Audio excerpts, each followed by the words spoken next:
Por favor, vengan, no son como 5 personas, estamos solos y nos están disparando. Por favor. ¿Esto en Rancagua, Uraneros? En...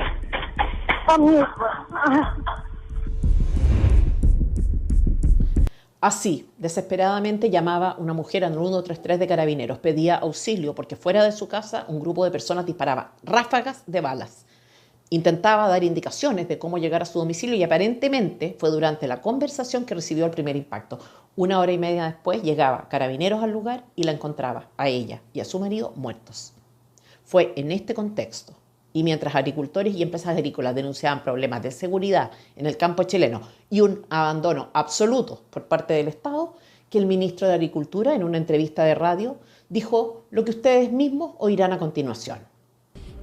Aquí dejémonos de llorar, ¿no? Los municipios tienen más plata porque con el royalty minero le metimos plata también a los municipios rurales. Acto seguido, y como ya es habitual, empezaron las precisiones por parte del gobierno para desmarcarse de lo que había dicho Esteban Valenzuela. Es obligación de las autoridades tener empatía, dijo el subsecretario de Interior, Luis Cordero. Cuando las personas manifiestan una inquietud, es obligación del Estado y sus funcionarios escucharla. Pero ¿qué fue lo que realmente pasó? ¿Se trató en realidad de un desliz del ministro, de una simple declaración desafortunada? Pienso que para hacer un análisis serio de lo ocurrido es fundamental revisar un poco la gestión del ministro, algo de su historia, de su juventud, y tener presente, por supuesto, qué consideraciones hizo Boric para dejarlo a cargo de esa cartera. Porque no es justo medir la empatía de una persona, su capacidad de ponerse en el lugar de otra, a partir de una frase. Y por eso me voy a limitar a recordar actitudes suyas que quizá muchos de ustedes no conocen o quizá olvidaron. Recordemos, hace solo un mes, el propio Esteban Valenzuela subía a sus redes sociales un video suyo con una manguera durante un incendio en Traiguén, en la Araucanía.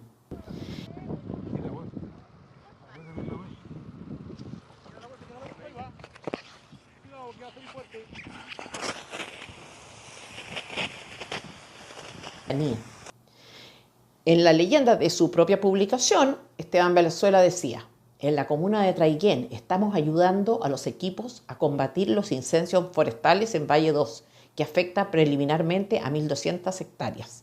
Se mantiene alerta roja. La verdad es que si esta hubiera sido la escena de una película, sería una de bajo presupuesto. O sea, el ministro de Agricultura combatiendo las llamas extintas de un incendio, cuyo foco estaba en realidad a kilómetros de la zona en que el ministro grabó su performance. Si retroceden y analizan el registro, verán que el ministro está recibiendo la ayuda de 3 personas para manipular la manguera. En fin, estamos hablando de un señor que es periodista, doctor en historia contemporánea, no bombero. Y aunque se trate de una situación distinta al dejen de llorar, da cuenta de su nivel de empatía. Fíjense bien, los ministros tienen muchas atribuciones para enfrentar situaciones como esta, y lo que se espera es que estén a cargo de la coordinación de un fenómeno que involucra a varias instituciones. Pero él se mantenía ocupado en la creación de contenido digital para sus propias redes sociales. La acusación de no ponerse en el lugar de otros alcanza bastante más que el dejen de llorar de esta semana, por lo visto. Pero hay más. En medio de la discusión que se produjo el año pasado por el anuncio de que pequeños, medianos y grandes madereros debían construir cortafuegos y que podrían ser obligados a pagar multas de hasta 700 millones de pesos si no lo hacían, el mismo ministro que esta semana invitaba a agricultores a dejar de llorar por problemas de seguridad, decía, refiriéndose a los madereros, textual: creo que hay lloriqueo de más. O sea, esta no es la primera vez, es la segunda, en que ridiculiza a personas o gremios afectados por su gestión. El desprecio por la perspectiva ajena parece ser una constante en el ministro. Tiende, por lo visto, a ser burlón y, como contrapartida, reacio a reconocer errores personales, cuando fue citado a la comisión investigadora por los mega incendios en Valparaíso en 2024 y se le preguntó por la cantidad de militantes de su partido que había en la CONAF. ¿Saben ustedes qué dijo? Que no los conocía. Y que los miembros de la misma comisión estaban siendo despectivos y racistas con los funcionarios de la institución. La salida fácil, el comodín trillado. Se ríe de los problemas ajenos, pero así como le gusta desempeñar papeles de connotación épica, como el que interpretó en el video que mostramos, así también es que disfruta de instancias como las reuniones en casa de Salaquet. Lo suyo es el protagonismo y el cheese and wine. Asistió a 2 reuniones no declaradas conforme a la ley del lobby, en casa de un lobista, con empresas que tuvieron acceso directo al ministro en una instancia informal, por así decir. ¿Cuál fue su explicación? Se trató solo, dijo, de un intercambio de ideas, una tertulia colonial, pero secreta, insisto, en casa de un lobista. Me pregunto si a los asistentes les habrá dicho cosas como dejen de llorar. Pero el individuo en cuestión es histriónico también, se parece a Boric en esto. De hecho, cuando se le pidieron explicaciones por su asistencia a estas reuniones, citó al gurú, leo, y replicando al presidente hay que dialogar hasta que duela. Vamos a registrar cualquier reunión, vamos a ver cómo somos más papistas que el Papa, máximo rigor. Se le pedía simplemente cumplir la ley, pero no. En su momento, y a propósito del incidente de la manguera, Roberto Celedón dijo algo que me hizo sentido: no hay que vulgarizar la política. Tiene razón, porque todo esto es un poco vulgar, tosco, poco elegante. Empatía. La izquierda radical y la izquierda progre aman este tipo de conceptos y por eso, solo por eso los uso, para juzgarlos conforme a sus propios criterios, porque la verdad es que me produce algo de urticaria la sensibilidad barata que impregna su lenguaje, pero en fin, empatía. En materia de empatía, uno podría interpelar también a Gabriel Boric, no para cuestionar el nombramiento de Esteban Valenzuela, sino más bien para preguntarle en virtud de qué lo eligió. Porque para la mayoría de los ciudadanos esto no es claro, ¿cómo decirlo? Su conexión con el mundo del agro no es fácil de detectar. El propio Fidel Espinosa ha dicho que Esteban Valenzuela es el peor ministro de Agricultura desde el retorno a la democracia. Fuerte y sintomático esto de que en los últimos años las competencias internas en materia política sean por los últimos lugares. ¿Cuál es el peor gobierno de la historia? ¿Cuál es el peor ministro de Agricultura? En fin, el ministro en cuestión tiene su currículum. Por ejemplo, ha escrito obras literarias, una de ellas con la que ganó un concurso, Pichilemu Blues. Ha publicado, según lo que él mismo dice, 25 libros y 60 artículos académicos. ¿Qué estudió? Periodismo y ciencias políticas en la Universidad Católica. Periodismo y ciencias políticas. ¿Qué mejor para entender los problemas que afectan al mundo agrícola? Eso sí, fue un destacado, no estudiante, sino dirigente estudiantil. Fue alcalde de Rancagua, muy joven, a los 28 años. Ha militado en 3 partidos, el MAPU, el PPD, la Federación Regionalista Verde. Es un alma inquieta.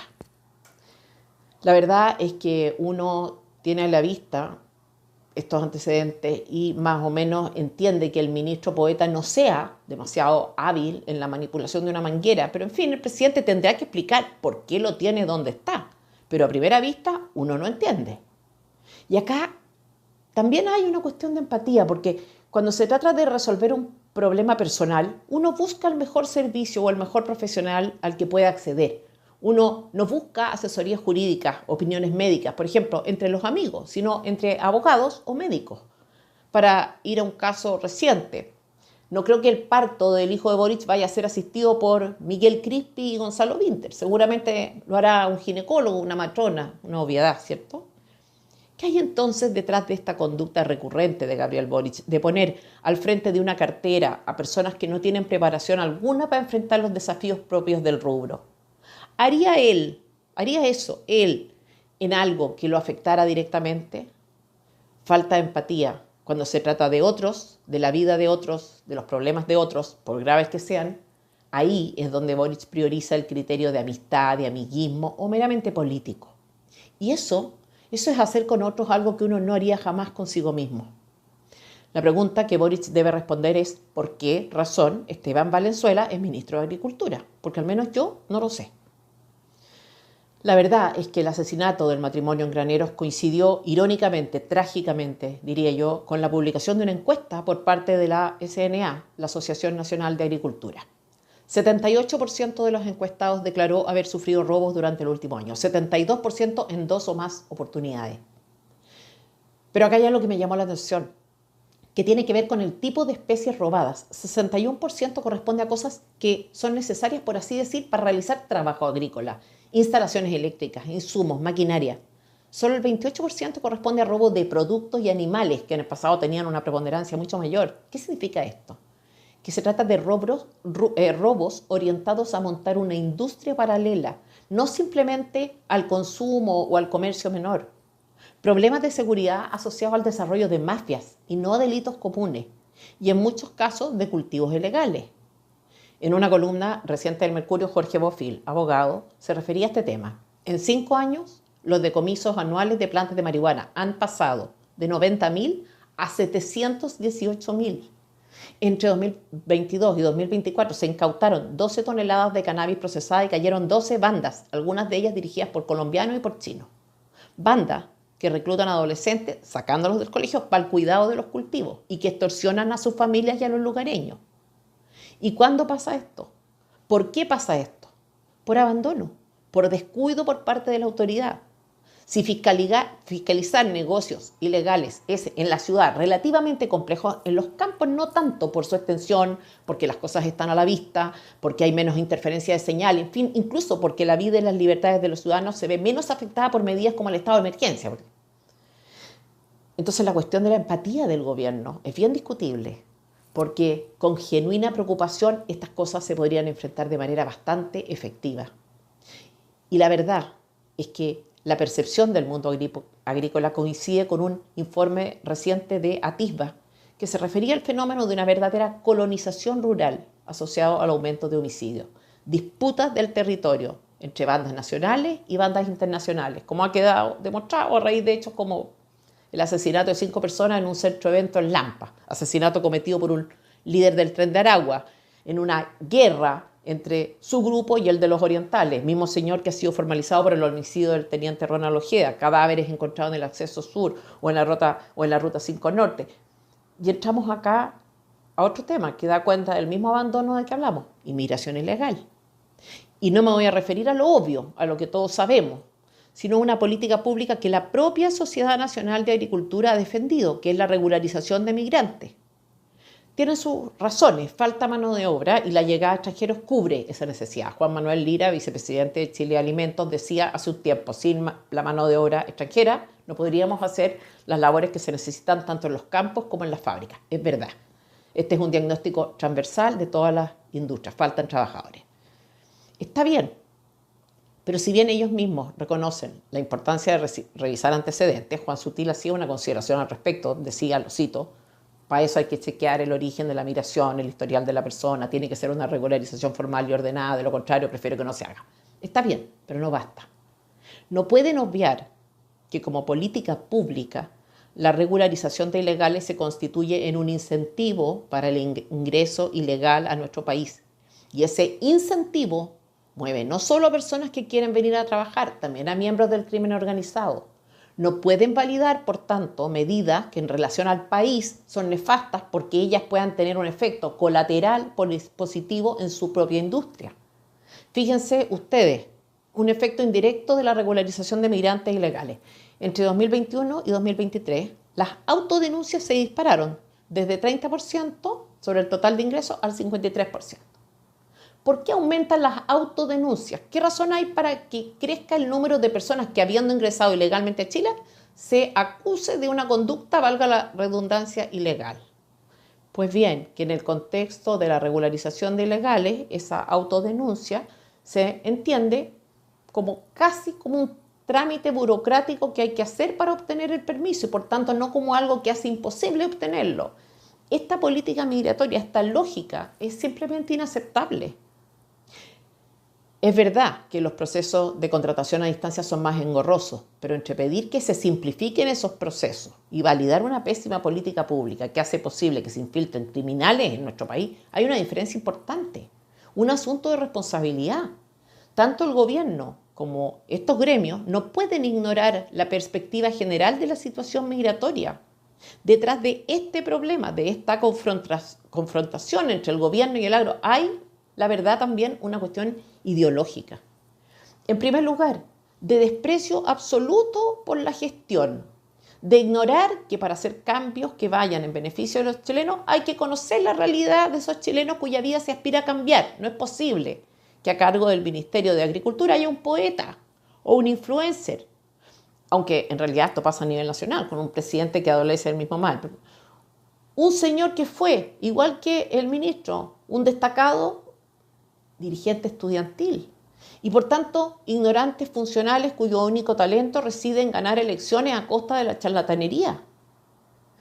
Esa ignorancia no es, sin embargo, neutra desde el punto de vista moral. Al contrario, merece un reproche severo, porque el ignorante que decide hacerse cargo de cosas que no sabe no es solo un ignorante, es un irresponsable que tolera, como daño eventual en el fondo, la posibilidad de dañar a millones de familias chilenas. Y esto va mucho más allá de no saber, es un no saber seguido por un no me importa, me arriesgo. Hay además otras consideraciones de corte ideológico. La izquierda radical no tolera el fenómeno sociológico de identificación con lo nacional que caracteriza al mundo rural y los aleja de su política identitaria. No tolera la coexistencia pacífica y muchas veces amistosa de distintas clases sociales que se producen en ese mundo. No tolera sus tradiciones, sus costumbres, las califica de bárbaras. El rodeo es una de ellas. No tolera la dificultad de que su discurso vegano, ñuñoíno, tenga poca o nula cabida en ese mundo. El señor Esteban Valenzuela seguramente no ha regado ni siquiera el pasto, no ha montado un caballo, no ha cultivado una huerta, no ha conocido una mina. Él está para el cheese and wine en la casa de Salaquet y para la poesía, no lo olvidemos. Los demás que no lo interrumpan con lloriqueos. Esta semana la diputada Carmen Hertz, por si ustedes no lo sabían, flamante carta presidencial que baraja el Partido Comunista como una opción para la elección que viene, anunció que presentarán una moción para la remoción del fiscal Cooper por la filtración de los chats de Carol Cariola e Iracy Hasler. Consultada en el punto de prensa por si la opinión pública podría estar en contra de esta iniciativa, respondió lo que ustedes mismos pueden oír en este video. No, no para nada. Creo que en la opinión pública al revés. Hay una sensación más bien de repudio frente a lo que han sido estas filtraciones de conversaciones privadas y el uso y abuso que se ha hecho de ellas. La sensación de la opinión pública, según ella, es de repudio por las filtraciones. Es decir, en el imaginario de Carmen Hertz, los chilenos no repudian la utilización que Cariola hizo de su hijo recién nacido para materializar su estrategia de victimización. No repudian que la diputada pidiera favores para empresarios amigos y financistas suyos a su también amiga alcaldesa. No repudian que Carol Cariola haya sido una facilitadora para la injerencia del gobierno chino en la gestión comunal de Santiago. No repudian que ella utilice al Estado como agencia de empleo para colocar a su gente a costa de los contribuyentes. Un dato, 27 de los 32 asesores que ha tenido Cariola encontraron trabajo en el Estado. No, según Carmen Hertz, los chilenos están indignados con la violación de su privacidad, aunque en esa privacidad haya rastros de actos constitutivos de delito, aunque haya contenido de evidente interés público, aunque esas filtraciones revelen que Carol Cariola no es de fiar, porque lo que dice en público es opuesto a lo que afirma en privado. La verdad es que lo comenté ya esta semana. Todos estamos de acuerdo en que no es tolerable que la Fiscalía filtre información de una causa que es reservada. Más allá del caso puntual, es algo que no debería ocurrir, entre otras cosas, porque se trata de un delito que tanto el Código Procesal Penal como el Código Penal tipifican. Dicho eso, pretender que ese aspecto justifica que la opinión pública o cualquier ciudadano de a pie, pretender incluso que la Fiscalía haga como si el contenido de esas conversaciones fuera privado o irrelevante es absurdo. Y la verdad es que muchos han criticado el doble estándar de los comunistas, pero la verdad es que ese doble estándar no es tal, es el estándar de siempre. Porque el PC no considera que las cosas en su mérito, sino en tanto y en cuanto son funcionales al partido. Porque el comunismo es eso, como bien lo dice Agustín Laje, una religión laica de resentidos sociales, una ideología fascista. Por eso la democracia rige mientras les sirve. Las leyes se cumplen cuando les conviene. Las cosas son lo que ellos quieren. Aún así, vamos a explicarle a doña Carmen Hertz un par de cosas que la ceguera o la política del engaño la hacen obviar. Lo primero, está por verse quién fue realmente el responsable de la filtración. La Asociación de Fiscales ha dicho que se producen cuando las copias de las carpetas investigativas están en más de una mano, es decir, cuando ya la Fiscalía entrega copias de los antecedentes a los querellantes particulares o querellantes institucionales o a los abogados defensores. La pregunta es, por tanto, ¿quiénes estaban en poder de esa carpeta cuando la prensa accedió a su contenido? ¿Qué dice el fiscal Cooper? Que son 4 las partes que tuvieron acceso al informe completo. La Policía de Investigaciones, la Fiscalía Regional de Coquimbo, que es la que está a cargo del caso, la defensa de Iracy Hasler y el 7º Juzgado de Garantía. Tendrá que demostrarlo. ¿Qué dice el abogado de Iracy Hasler? Que el actual alcalde de Santiago, Mario Desbordes, también tuvo acceso a la carpeta en cuestión, tanto así que se refirió a una de las conversaciones en el numeral 17 de la querella que presentó. Tendrá que demostrarlo. ¿Qué dice Mario Desbordes? Que el Ministerio Público le dio antecedente acotado y referido al tráfico de influencias. Tendrá que demostrarlo y el fiscal Cooper tendrá que hacer lo suyo en relación a este actor, que sería el 5º de los 4 que mencionó, aunque cuando dijo 4 se refería a acceso completo, que teóricamente no es el que habría tenido Desbordes. Todo eso referido a las filtraciones.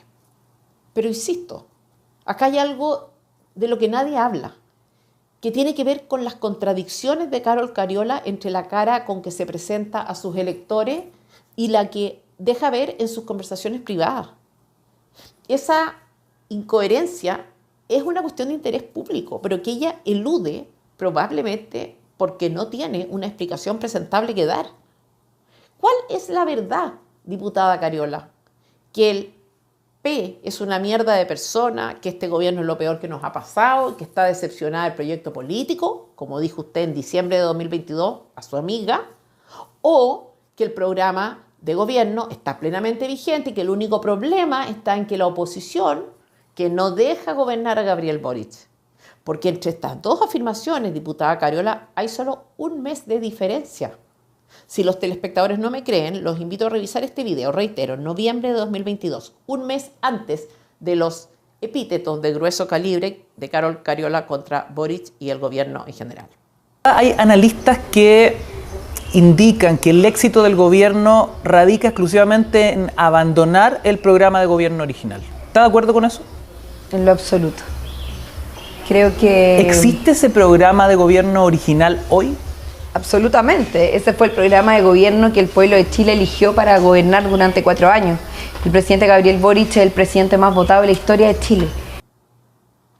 Usted criticó el proyecto político del gobierno y al gobierno en la intimidad. Y públicamente, en cambio, lo defendió.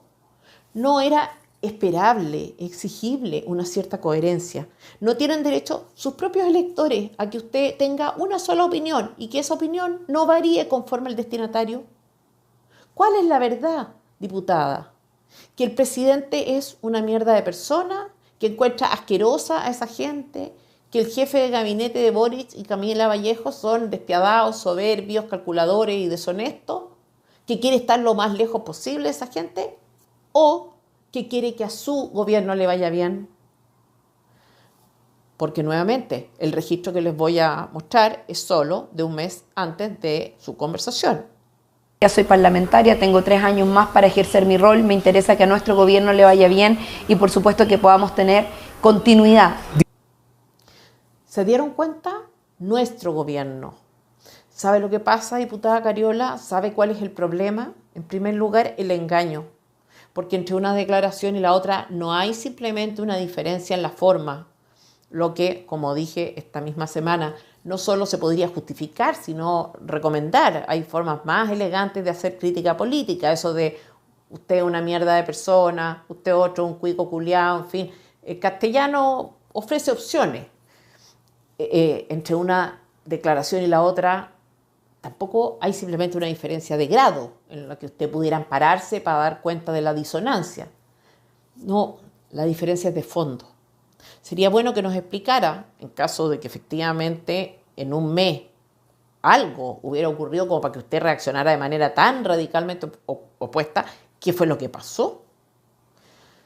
Lo cierto es que acá hay, como bien decía Rocío Canto Arias en una entrevista de FNM, un desprecio absoluto por un grupo de personas que nadie incluye en el análisis de este caso. Se refería a los ciudadanos, a los electores. ¿Qué explicación tiene usted, diputada Cariola, para los vecinos de Santiago? Para aquellos que han requerido de servicios municipales y no han contado con su representación para extrabar nudos burocráticos. ¿Qué les dice a los comerciantes de esas comunas? ¿Qué a los que no quisieran tener al gobierno chino con parlamentarios chilenos oficiando de embajadores? ¿Qué justificación está en condiciones de darle a los funcionarios públicos que no son operadores políticos y que reciben un trato tan distinto por parte del gobierno al que tiene para sus regalones? Y al respecto quiero hacer un paréntesis a propósito de los amigos chinos de Carol Cariola, de los financistas chinos, del arrendatario chino, de los chinos que le dan cobertura mediática cuando va a China. El fiscal Cooper solicitó a Desbordes, comillas, toda la información relacionada con la existencia actual o pasada de proveedores de nacionalidad china que tengan o hayan tenido obligaciones contractuales con la ilustre Municipalidad de Santiago, porque esta es una derivada gravísima, gravísima. Y quiero recomendar una columna de Iván Poduje en La Tercera sobre los malls chinos. Ahí decía que estas empresas obtienen patentes y permisos de obra en tiempo récord. De hecho, tienen un crecimiento, según la empresa GPS, de un 30%. Leo la columna. Cuesta encontrar otra industria que logre duplicar su oferta un año con la permisología existente, decía el arquitecto en su columna. Sigo leyendo. Más sorprendente es que dicha oferta se distribuya de forma casi calcada al peso demográfico de cada región. Veamos el caso de Coquimbo. Según el INE, esta región tiene 889.000 habitantes, que representan el 4,4% del total del país. Y tiene exactamente el mismo 4,4% de los malls chinos según Explain. En Valparaíso los números también calzan. 10% de la población con el 10% de los malls chinos. Lo mismo en Biobío con un guarismo de 8% para ambos índices. En Santiago la diferencia es de apenas un punto porcentual. La capital aporta el 41% de la población nacional y tiene el 42% de la oferta de mall chino. Esta regularidad es propia de una planificación comercial centralizada. O sea, los malls chinos no son fenómenos orgánicos, ciudadanos chinos que alegremente vienen a emprender. No, parecen enviados por el Estado totalitario chino y estratégicamente situados a lo largo y ancho de nuestro país. ¿Vamos a ignorar esto? En estos días se publicó la siguiente información. En Talca se construye un mall chino sin permiso de edificación y sin que acataran la orden del municipio de paralizar las obras. Poduje concluye, en caso de confirmarse el tráfico de influencias, es factible suponer que lo mismo ocurre en otras regiones con otros parlamentarios con fluidas relaciones con empresas y el gobierno chino. De ser así, no solo se estaría abriendo un nuevo foco de corrupción, además estaríamos ante una vulneración de las reglas de libre competencia, lo que es doblemente grave, dado el impacto que han tenido los malls chinos en el comercio local, especialmente en pequeñas ciudades. Tráfico de influencia, gestiones a favor del gobierno chino realizadas por políticos chilenos y la prensa hablando de la privacidad. Ridículo. ¿Realmente el tema de la filtración es el tema más relevante en todo este caso? La superficialidad de la oposición es realmente impresionante. Usted, diputada Cariola, le debe muchas explicaciones al país. Y lo mismo corre para Boric. Los desatinos del ministro de Agricultura conducen necesariamente a su nombramiento y al deber del presidente hacer públicas las razones para ponerlo en el cargo. La ley le reconoce el derecho a elegir conforme a criterios de confianza, pero eso no justifica la arbitrariedad.